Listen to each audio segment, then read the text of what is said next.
하나님 말씀 봅니다. 구약 레위기 16장 6절 말씀부터 10절 말씀입니다.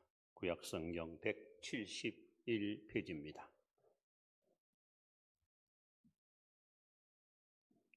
레위기 16장 6절 말씀부터 교독합니다. 아론은 자기를 위한 속죄제의 수송아지를 드리되 자기와 집안을 위하여 속죄하고 두 염소를 위하여 제비 뽑되 한 제비는 여호와를 위하고 한 제비는 아세셀을 위하여 할지며. 같이 봅니다. 아세셀을 위하여 제비 뽑는 염소는 산채로 여호와 앞에 두었다가 그것으로 속죄하고 아세를 위하여 광야로 보낼지니라. 아멘. 우리 번역에 십자가 붙들고 날마다 승리합시다.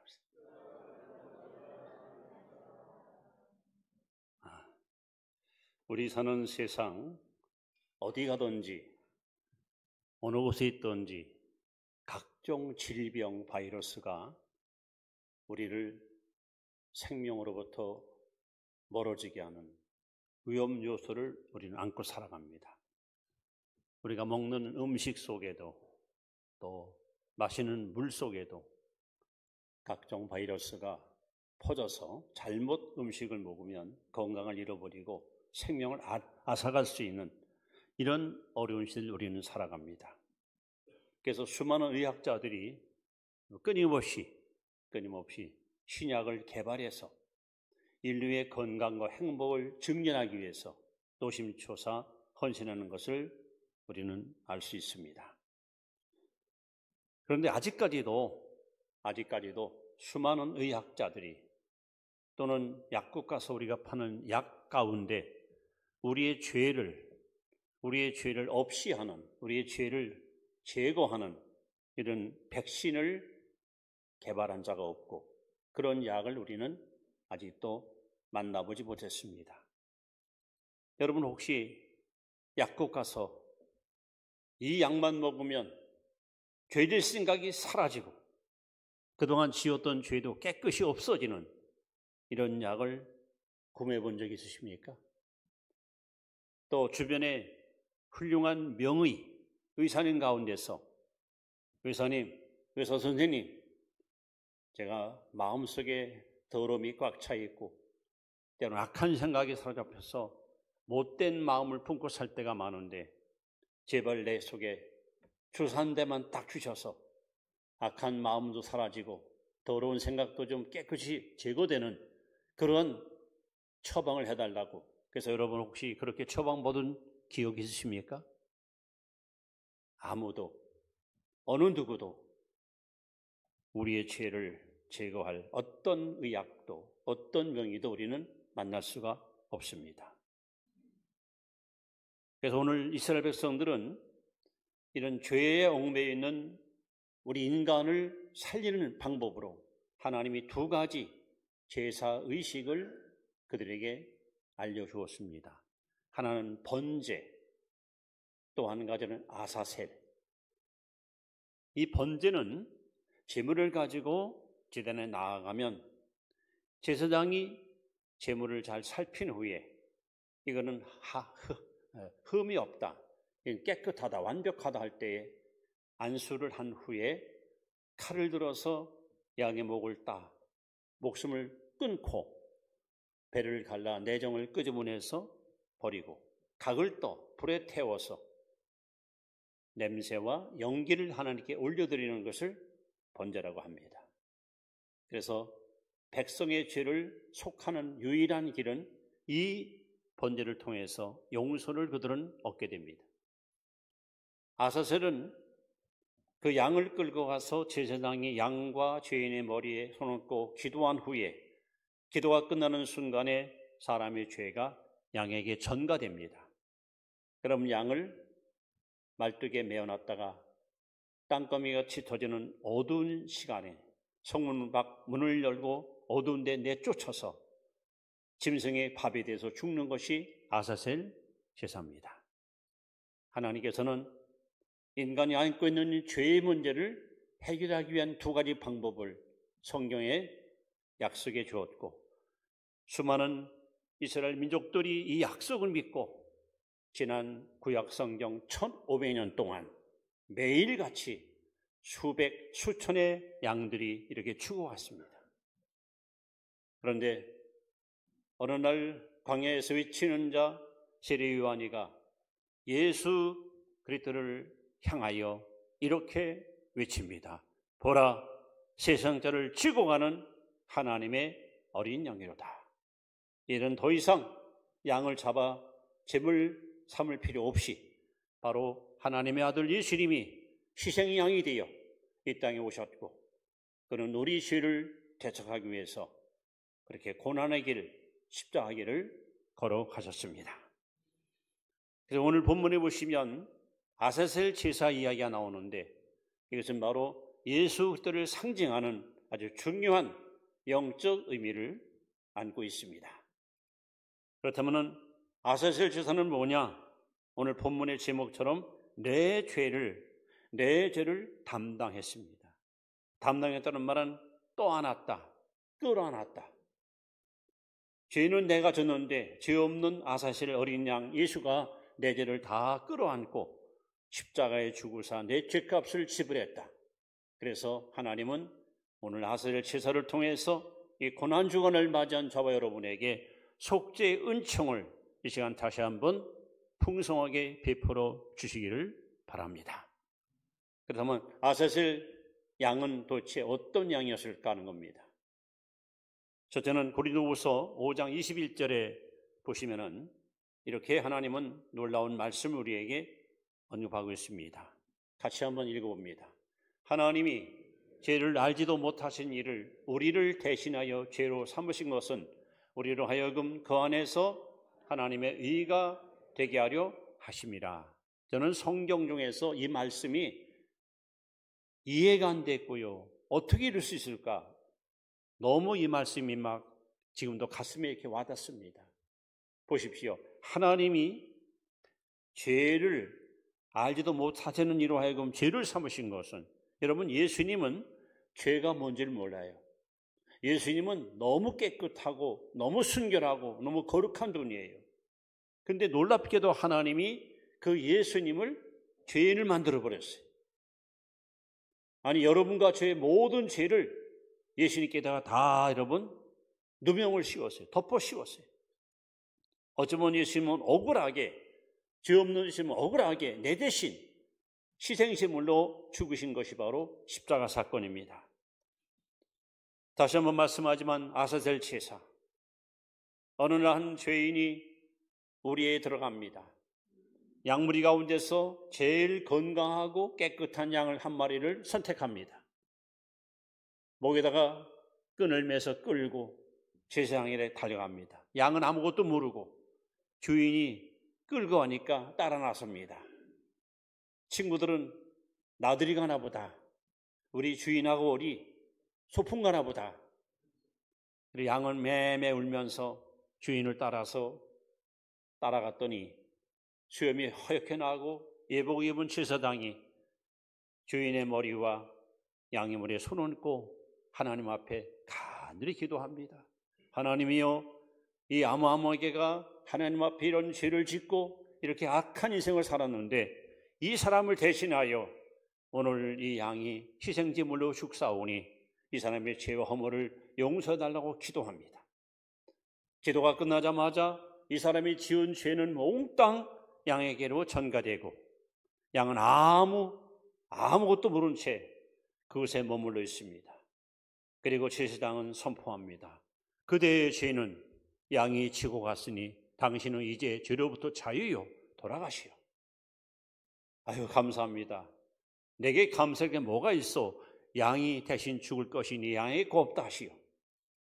이제 양은 이제 새끼를, 친구들을 떠나서 홀로 있으니까 얼마나 불안합니까? 얼마나 여러분 두렵습니까? 그래서 말뚝에다가 양을 묶어놓고 해가 지기를 기다립니다. 이제 해가 서서히 넘어가고 땅거미가 지게 깔리고 어둠이 밀려올 때, 그때 양을 끌고 문을 여십시오 하고 성문 문을 활짝 열어 성문 밖으로 어두운 데로 양을 갖다가 내쫓아버려요.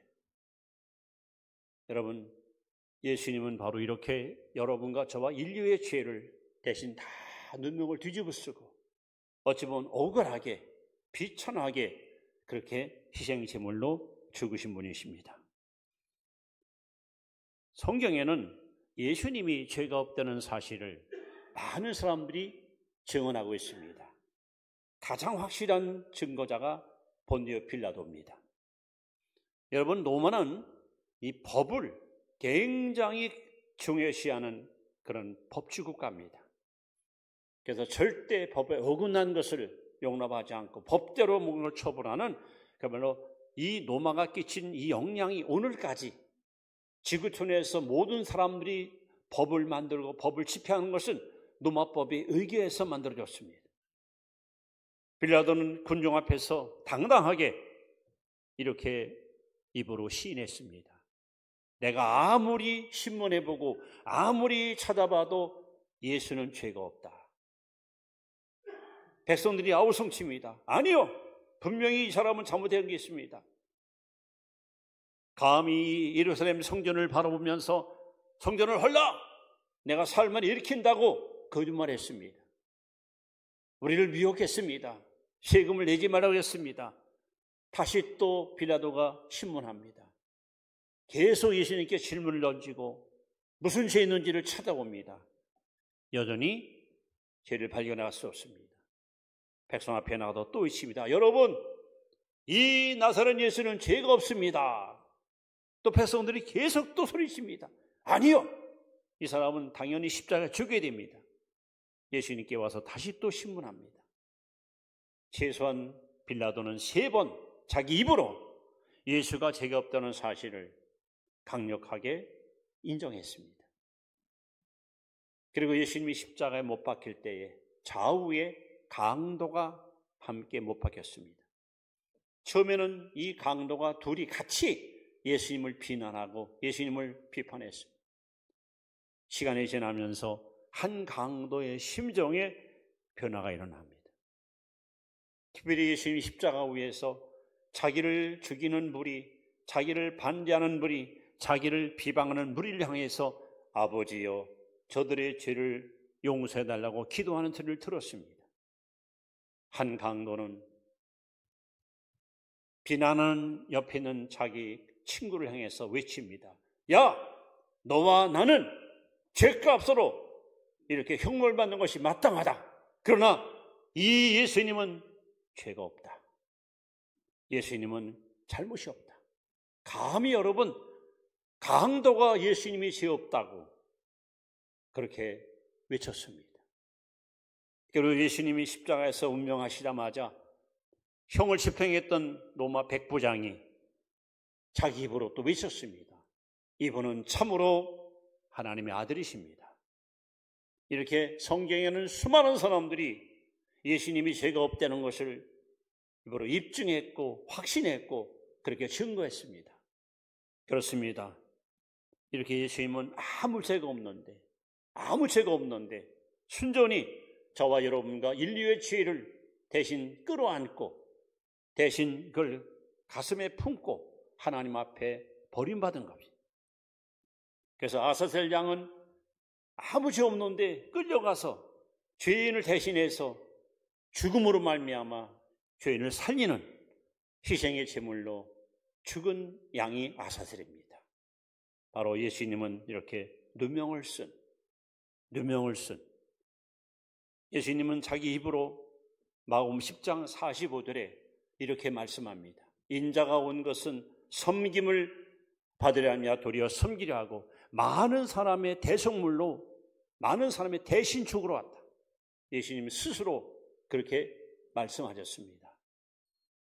내 죄를 담당한 아사셀 어린 양은 이렇게 누명을 쓴 양이었다. 두 번째는 베드로전서 2장 24절 말씀을 보시면 채찍에 맞은 양으로 기록됩니다. 같이 한번 읽습니다. 친히 나무에 달려 그 몸으로 우리 죄를 담당하셨으니 이는 우리로 죄에 대하여 죽고 의에 대하여 살게 하려 하심이라. 그가 채찍에 맞음으로 너희는 나음을 얻었나니. 여러분, 제가 이 말씀을 많이 여러분 앞에 전했습니다.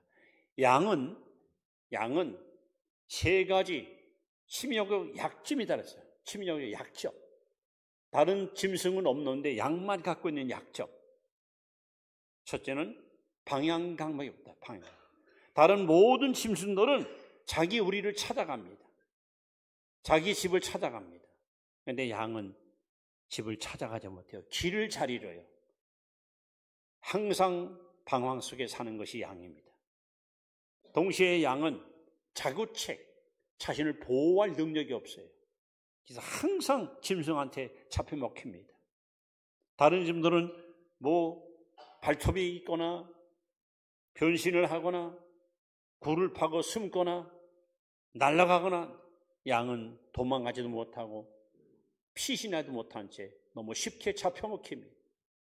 그리고 양은 아주 너무 쉽게 더러워지는, 쉽게 오염되는 이러한 약점을 갖고 있습니다. 그래서 양에게는 반드시 무엇이? 목자가 필요합니다. 목자가 없으면 양은 무용지물입니다. 아무런 힘을 발휘할 수 없습니다. 목자가 있어야 길을 안내해주고, 목자가 있어야 짐승으로부터 보호해주고, 목자가 있어야 털을 깎고 그리고 목욕을 시켜서 양을 보살핍니다. 그런 양이 지금 끌려와서 홀로 밧줄에 묶여 있습니다. 그런데 이제 날이 어두워지니까 사람들이 와서 양을 끌고 성문 밖으로 내모는 거예요. 생각해 보세요. 성문 밖에는 캄캄한 어둠입니다. 사방에 이리와 늑대들이 으르렁거리고 있습니다. 양이 가겠습니까? 무서운데, 두려운데. 그럼 막 매매 우니까 무자비하게 막 채찍을 때리는 거예요. 쫓아내려고. 여러분, 예수님은 빌라 앞에 끌려가서 로마 병정들을 위해서 39대 채갈 기아 묶여있는 채찍을 맞았습니다. 이 채찍 끝부분에는 나무로 만든 쇳덩어리가 달렸는데 이 채찍을 때리고서 잡아다니면 살점이 막 떨어져 나가요. 그래서 유대인들은 40을 때리면 사람이 죽는다 해서 39대. 주님은 그렇게 온 몸이 막 유리 낭자, 어느 상한 것이 한 곳도 없이 온통 핏빛으로 물들어 버리는 이런 끔찍한 체벌을 받았습니다. 그래서 오늘 우리 예수님은 죄 없을 뿐 아니라 죄로 말미암아 찾아온 질병과 죽음에서 우리를 살리기 위해서 주님은 이렇게 채찍에 맞으시고 당신의 몸에 있는 피를 아낌없이 다 쏟아 부었습니다. 그리고 성경은 분명히 말합니다.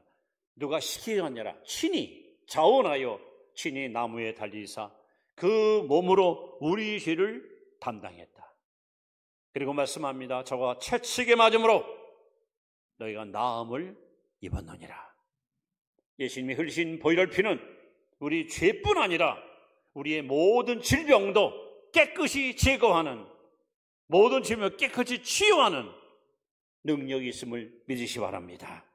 여러분이 베드로전서 2장 24절 말씀을 붙들고 여러분 병든 거, 약한 거 붙들고 괴로워하지 말고 이 약속을 바라보면서 하나님, 예수님이 채찍에 맞음으로 내 병을 다 담당했으니 나는 이 손에서 건강합니다. 나는 튼튼합니다. 여러분 인정하십시오. 시인하십시오. 하나님께서 여러분을 강건하게 회복시켜 주실 것입니다. 그래서 주님은 우리 전인 구원, 영혼 구원, 육체 구원, 모든 구원을 이루기 위해서 채찍에 맞으신 겁니다. 이것이 바로 우리를 살리기 위해서, 우리에게 진정한 삶의 행복과 축복을 주기 위해서 주님은 희생양으로 고난의 길을 걸어갔던 것입니다. 세 번째로 아사셀 양은 어떤 양일까요? 이번에는 마가복음 15장 33, 34절 말씀을 보도록 하겠습니다. 같이 읽습니다. 제6시가 되매 온 땅에 어둠이 임하여 제19까지 계속하더니 제9시에 예수께서 크게 소리 지르시되 엘리 엘리 라마 사박다니 하시니 이를 번역하면 나의 하나님 나의 하나님 어찌하여 나를 버리셨나이까 하는 뜻이라. 자, 아사셀 양은 바로 어둠 속에 버림받은 양입니다. 어둠. 여러분, 사방이 해가 넘어가고 캄캄하게 밀려올 때 그때 이 양을 저 광야에다가 내버리는 거예요. 이 광야에는 각종 들짐승들이 먹잇감을 찾기 위해서 이를 갈고 기다리고 있습니다. 사자가 있습니다. 곰도 있습니다. 늑대가 있습니다. 이리가 있습니다. 더군다나 양은 아까 말씀한 대로 보호할 능력이 없어요. 무서움을 잘 타요. 그리고 막 굉장히 민감성이 있어요.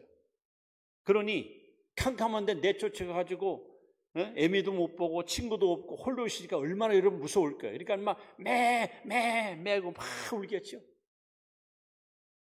그러면 여기저기서 많은 짐승들이 옳다, 먹거리가 생겼구나. 차라리 소리를 안 대고 가만히 있으면 살 수 있을지 모르지만 살려달라고 아우성치고 매매거리니까 여기저기서 막 들짐승이 몰려와서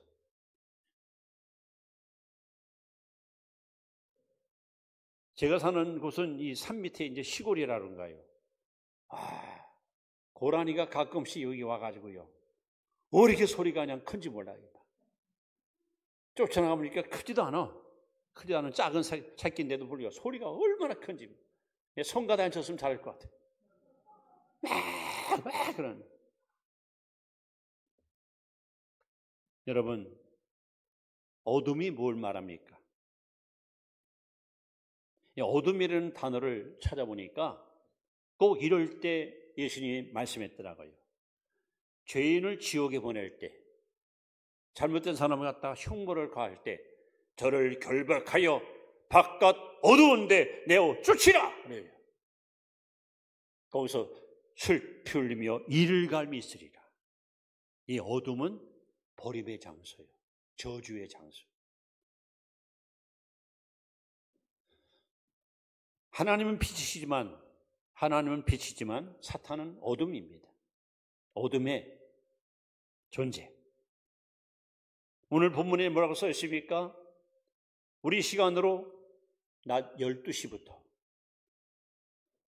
오후 3시까지 갑자기 하늘의 해가 빛을 잃고 캄캄함이 온 천지를 뒤덮습니다. 그때 예수님께서 막 몸을 비틀면서 십자가 위에서 모진 고통을 참으시다가 더 이상 견딜 수 없고 더 이상 참을 수 없는 한계에 도달하자마자 하늘을 응시하며 절규합니다. 엘리 엘리 라마 사박다니. 여러분, 오늘 종려주일입니다. 나귀새끼 타고 예수님이 입성할 때에 약 10만 관중이 손에 종려가 가지고 흔들면서 예수님을 환영했습니다. 제자들은 옷을 벗어 길에 깔면서 주님의 오심을 축하했습니다. 그런데 불과 5일 만에 돌아오는 금요일 날 그렇게 주님을 환영했던 무리들이 십자가에 못 박으시오! 십자가에 죽여달라고 예수님은 동족들에게 철저하게 배신을 당했습니다. 12제자 가운데 가룟 유다는 예수님을 은 30을 팔아먹었고 큰소리치던 베드로는 예수를 모른다고 부인하고 도망갔고 타 제자들도 마찬가지로 주님을 등 돌리고 멀리 다 도망가 말았습니다. 참으로 믿었던 제자들, 은혜를 끼쳤던 수많은 동족들이 철저하게 주님을 배신하고 주님을 등 돌렸을 때에 예수님께서 한 가닥 희망의 끈, 그래, 동족이 배신하고 제자들이 배신하고 은혜 입은 사람들이 다 떠날지라도 내 아버지만큼은 늘 나와 함께 계셨으니 예수님 십자가 위에서 아버지를 바라보면서 희망을 잃지 않고 아버지 때문에 견디고 또 견뎠던 거예요. 그런데 이게 웬일입니까? 그 아버지마저 고개를 확 돌려버립니다. 이 아버지마저 예수님을 철저하게 버려버립니다. 그때 예수님이 막 피를 토하면서 외치는 거예요. 나의 하나님, 나의 하나님, 어째야 나를 버리셨나이까 말이에요.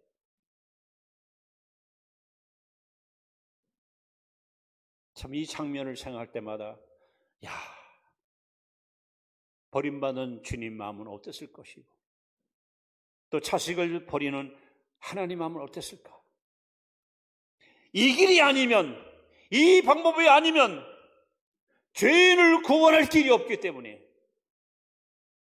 하나님은 하나밖에 없는 독생자 당신의 아들보다 허물과 죄만 우리를 더 사랑하셔서 우리를 살리려고, 우리에게 영생을 주시려고 아낌없이 예수님께다가 저주를 퍼붓습니다.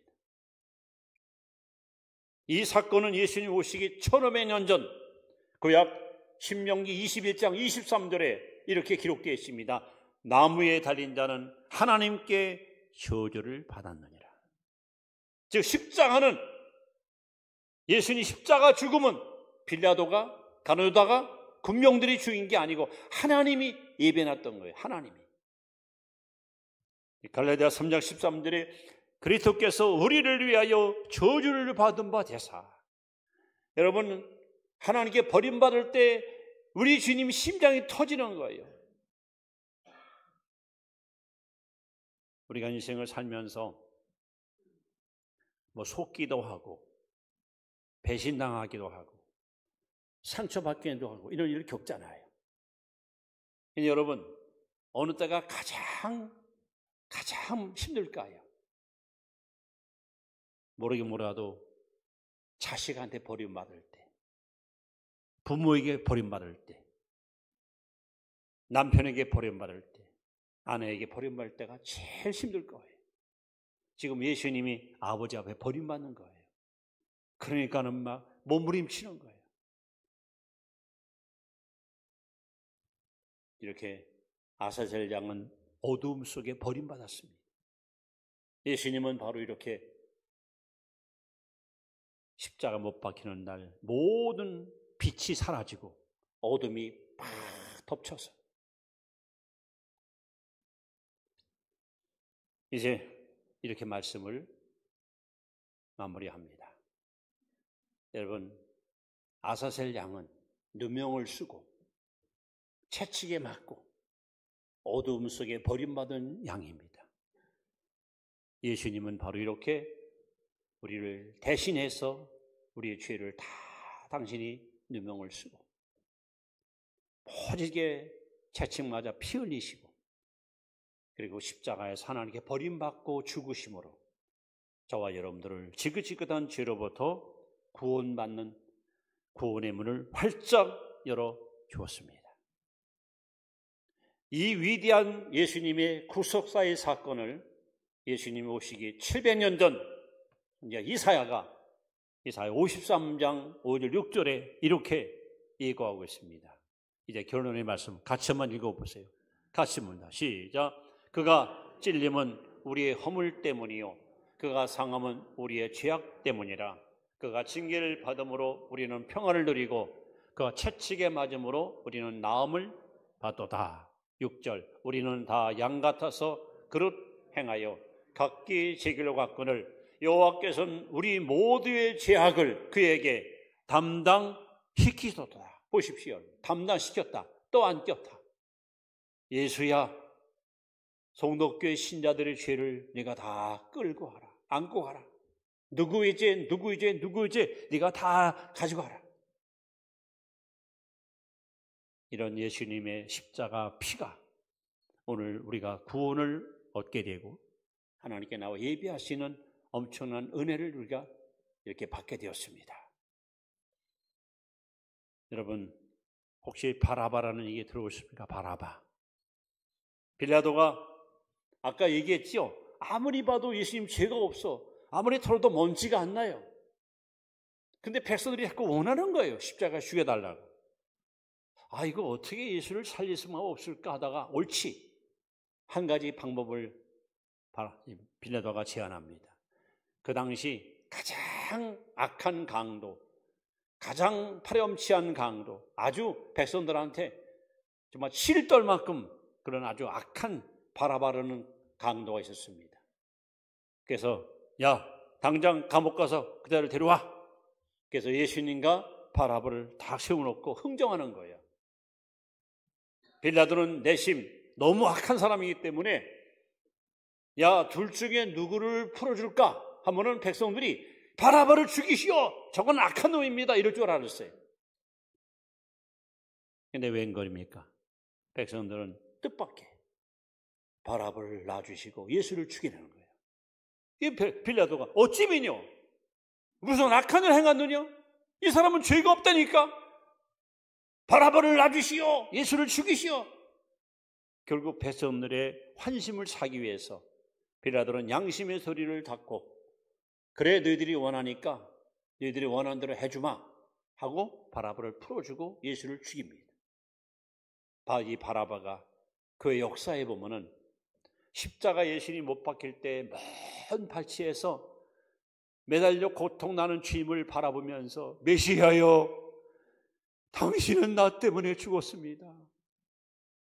메시아여 당신은 내 대신 죽었습니다. 그렇게 막 울며 통곡했답니다. 그리고 바라바는 살아생전 만나는 사람마다 누구를 만나든지 그분은 나 때문에 죽었습니다. 예수는 나 때문에 죽었습니다. 나를 살리려고. 이제 여러분 바라바의 고백이 나의 고백이 되어야 됩니다.